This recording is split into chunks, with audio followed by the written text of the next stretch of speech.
Okay, looks familiar. Let me.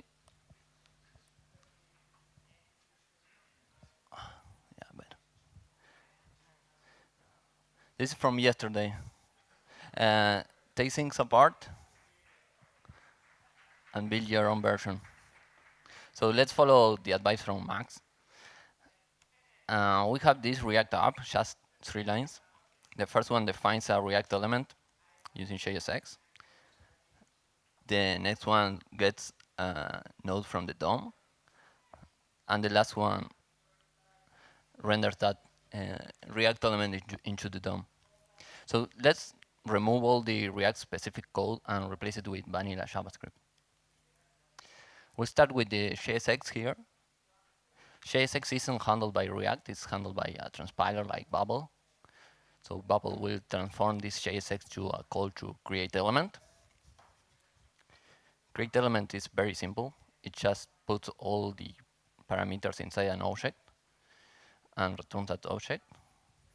So an element is an object with 2 properties. And the type, which for now is going to be a string, and the props object, containing all the attributes from the JSX, and also a children property, which here is just a string, but it could be an array with more elements. So now let's replace the render. So we create a node using the element type. In this case, the element type is h1, and assign all the element props to the node. Here it's just the title. Then we create nodes for all the children. We only have a string as a child here, so we create a text node. We are using text node instead of setting the inner text because it will allow us to treat all elements in the same way later. And finally, we append the text node to the h1 and the h1 to the container. And now we have the same app as before, but without using React. Okay, this was just a warm-up. My name is Rodrigo Pombo, and today I'll try to show you how to build your own React. We'll do it incrementally in 8 steps. And yes, there will be a lot of code, so don't try to understand every single line. Try to focus more on what we are doing and not so much on how we are doing it. You can review the slides or the code later. So let's start writing our own create element. Again, we have a small app with some JSX. This JSX is translated to create element calls. So we need to write our own version, our own function that returns an object with type and props, the element. So with the help of the REST parameter syntax and the spread operator, we can do it like this. Also, so let's wrap everything that isn't an object because the children could be also strings or numbers. So let's wrap everything that isn't an object inside of its own element, and we put the text element as the element type, and that's create element. But we are still using React here, so in order to replace it, let's give our library a name. We need a name that sounds like React but more educational or didactic. So Preact is already taken, so we'll name it Didact. But we still want to use JSX here. So how do we tell Bubble to use our own function Didact create element instead of React? A comment. If we have a comment like this one in our file, Bubble will use Didact create element or whatever name we put there instead of React. Okay, render. So let's write our own render. For now, we only care of adding stuff to the DOM we will take care of updating and deleting later. So we start by creating the DOM node using the element type, and we append it to the container. We recursively do the same for each child. We also need to handle text element. That's why we added the text element type. So if the element type is a text element, we create a text node instead of a regular node. And the last thing we need to do here is assign the element props to the node. We take all the props from the element and assign them one by one to the DOM node. And that's it. We now have a library that can render JSX to the DOM. But before we start adding more code, we need a refactor. There's a problem with this recursive call. When we start rendering, we won't stop until we finish with the whole tree, with the whole element tree. So if the element tree is too big, it may block the main thread for too long. And if the browser needs to do like other stuff like handling user input or keeping an animation smooth, it will have to wait until the render finishes. So what we are going to do is break the work into small units, and after we finish each unit, we'll let the browser interrupt the rendering. And if there's anything else that needs to be done, we wait until the browser like handles the user input or the animation, and then we continue with our work, with the render. So we use request idle callback to make a loop. You can think of request idle callback for those that don't know this function. It's like set timeout, but instead of us telling it when to run the callback, it's the browser who decides when. It runs when the main thread is free, and it also gives us a deadline parameter. And we can use it to check how much time we have until the browser needs to take control again. A small disclaimer here. The concurrent mode is still unstable in the last version of React. So unless you explicitly opt in, it will still use a while loop like this one, but without checking if it should yield to the browser. So it will work like the previous version, but it's coming soon. And so to make our work non-blocking, we keep track of what's the next thing to be that we need to do in the next unit of work variable there. We wait until the browser is idle. Then if there's work to do, we do it. That work may create more work and store it in the next unit of work also. But before starting working on the next unit of work, we check the deadline to see if we still have time to work on it. And then we start the loop again. And so what we need to do now is write our perform unit of work there. It's write a perform unit of work function that not only performs the work, but also choose what's the next thing to work on. And for that, we need a data structure, a fiber tree. Fibers are going to be the unit of work, and they are just JavaScript objects. We will have one fiber for each element that we want to render. So let me show you with an example. Suppose we want to render an element tree like this one. First, we will create in the render function, we'll create the first next unit of work and keep the tree as the children of this unit of work. So it works like this. The first unit of work is the root we created on the render function. Then in perform unit of work, we create new fiber for the children. In this case, it's just a fiber for the div element. Then we set the div fiber as the next unit of work. And whenever the browser is ready, we call perform unit of work again and start working on the div fiber. The first thing we do with the div fiber is add it to the DOM. Then we create the fiber for the children of the div. So look at the arrows there. Each fiber has a link to its parent, but the parent only has a link to its first child. Then each child has a link to the next sibling.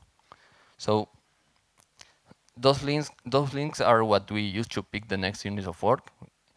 So we pick it like this: is first we search for a child.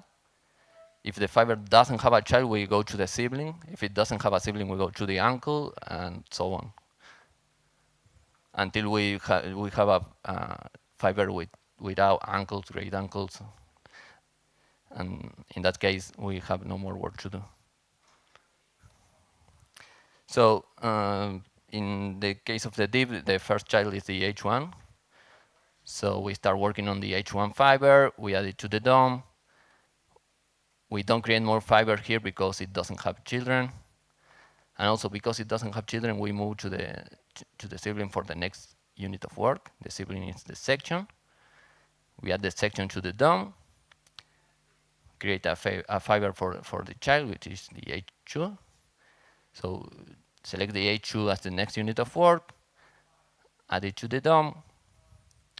This one doesn't have neither a child nor a sibling, so the next unit of work here is the uncle, which is the span. So we add the span to the DOM.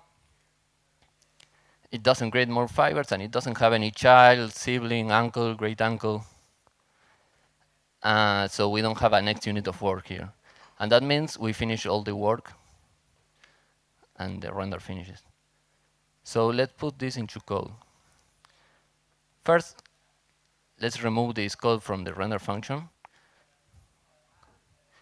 We keep the part that creates a DOM node in its own function. We are going to use it later. In the render function, we set the next unit of work to the root of the fiber tree. Then when the browser is ready, it will call our work loop and we'll start working on the root. So the first thing we do in perform unit of work is create the new DOM and append the new node and append it to the DOM. Then for each child, we create a new fiber. We add the fiber to the tree. We do it by setting it as a child or as a sibling, depending if it's the first child or not. And finally, we search for the next unit of work. Like I said before, we search for the child, then we try with the sibling, then with the uncle, and so on. And that's what we do in perform unit of work.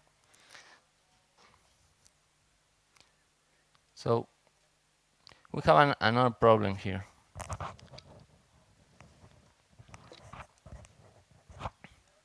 We are adding a new node to the DOM each time we work on an element. And remember that the browser could interrupt our work before the whole we render the whole tree. So in that case, the user will see an incomplete UI. We don't want that. So we need to remove the part that mutates the DOM from here. And instead, what we do is we'll keep track of the root of the fiber tree. We call it the work in progress root. And once we finish all the work in the work loop, we commit the fiber tree to the DOM. Only after we finish building all the fiber tree. So we call the commit root function. And here we recursively append all the nodes to the DOM. Okay, so far we added stuff to the DOM, but we still don't have updates or deletions. And that's what we are going to do now. What we need to do is compare the elements we receive in the render and compare it to the last fiber tree that we committed to the DOM. So for that, we need to save a reference to the root after we finish the commit. Is there the current root? And we add to each fiber, we add the alternate property. So that alternate is a link to the old fiber, the fiber that we committed to the DOM in the previous commit phase. And then in perform unit of work, first let's move all the part where we create the new fiber to a new function. Here we will reconcile the old fiber with the new element. So inside this while, the two variables that matter are the element and the old fiber. The element is the thing we want to render to the DOM, and the old fiber is what we rendered the last time. So how do we compare them?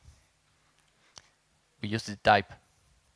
If the old fiber and the new element have the same type, we can keep the DOM node and just update it with the new props. If the type is different and there is a new element, it means we need to create a new DOM node. And if the types are different and there is an old fiber, we need to remove that old fiber. Not the old fiber, but the old DOM node from that fiber. So here React also uses keys. That makes a better reconciliation, but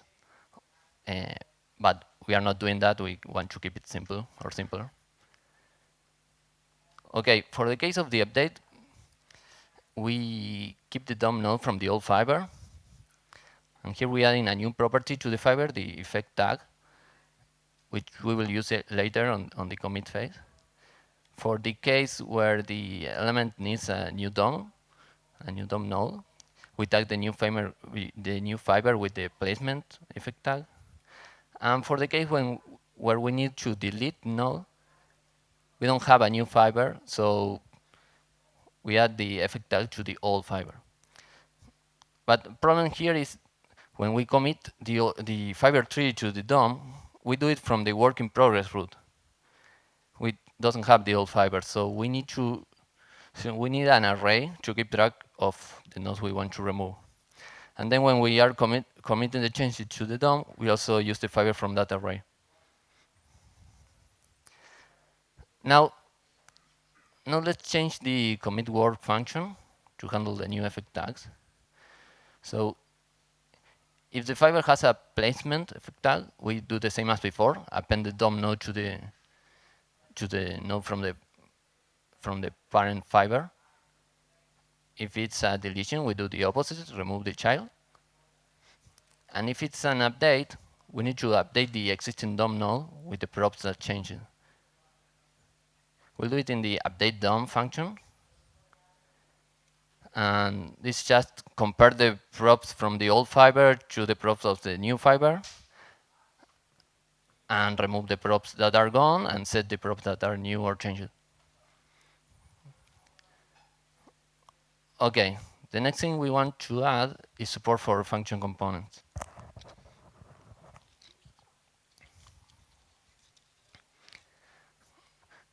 First, let's change the example. We'll use this simple function component that returns an h1 element. And by the way, have you ever wondered why function components always start with uppercase? It's because a JSX tag that starts with lowercase, Babel will translate it to a string. And if it starts with uppercase, Babel will keep it as an identifier. So here you can see h1 is a string and up is the identifier of the function. So let's get the JSX back, and let's go to perform unit of work. So for function components, we won't have a DOM node, so we need to add an if here. And if the fiber type is a function, we go to the update function component, and if not, we go to update host component. So update host component is the same that we were doing before. And for update function component, we'll do something similar. The difference with host components are the other, the one that are not function components, is the way we get the children. Instead of getting them directly from the prompt, we need to run the function. For our example, here the fiber type is the app function, and when we run it, it returns the h1 element. Then once we have the children, the reconciliation works in the same way. We don't need to change anything there. What we need to change is the commit work function, because now that we have fiber without DOM nodes, we need to change two things. First, to find the parent of a DOM node, we will need to go up the fiber tree until we find a fiber with a DOM node, because we could have fiber without DOM nodes. And it's the same for removing. When we want to remove an element for a fiber, we need to go down the fiber tree until we find a child with a DOM node. Okay, last step.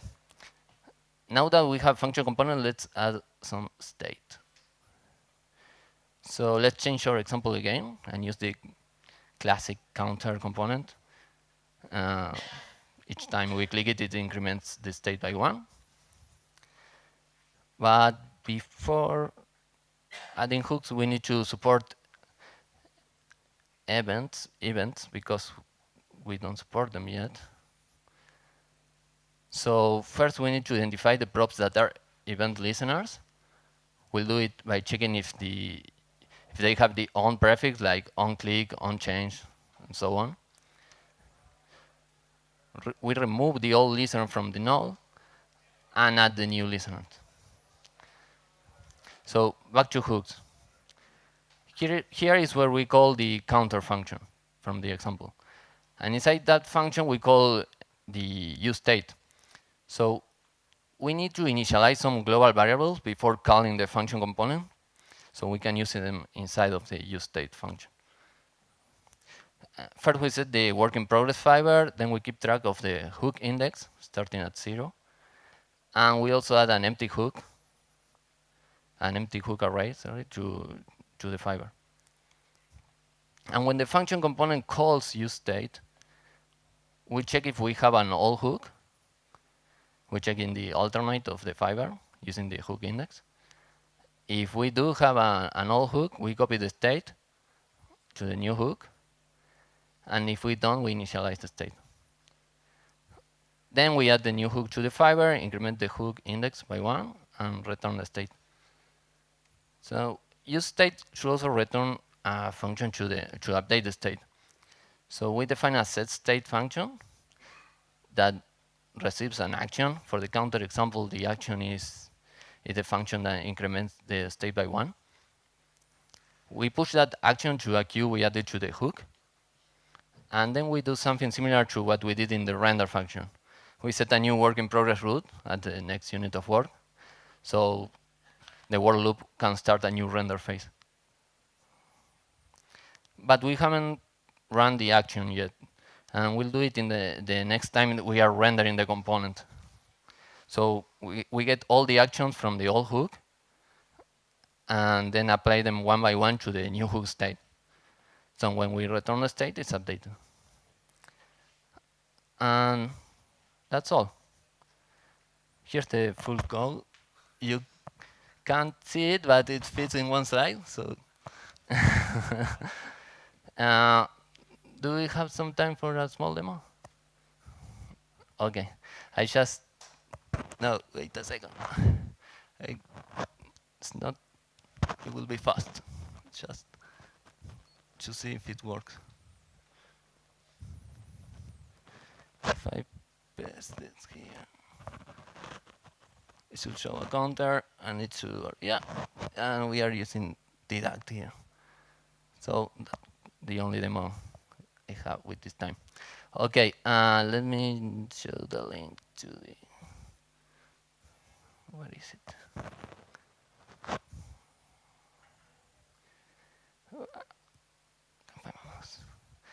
Okay, I'll upload the code here.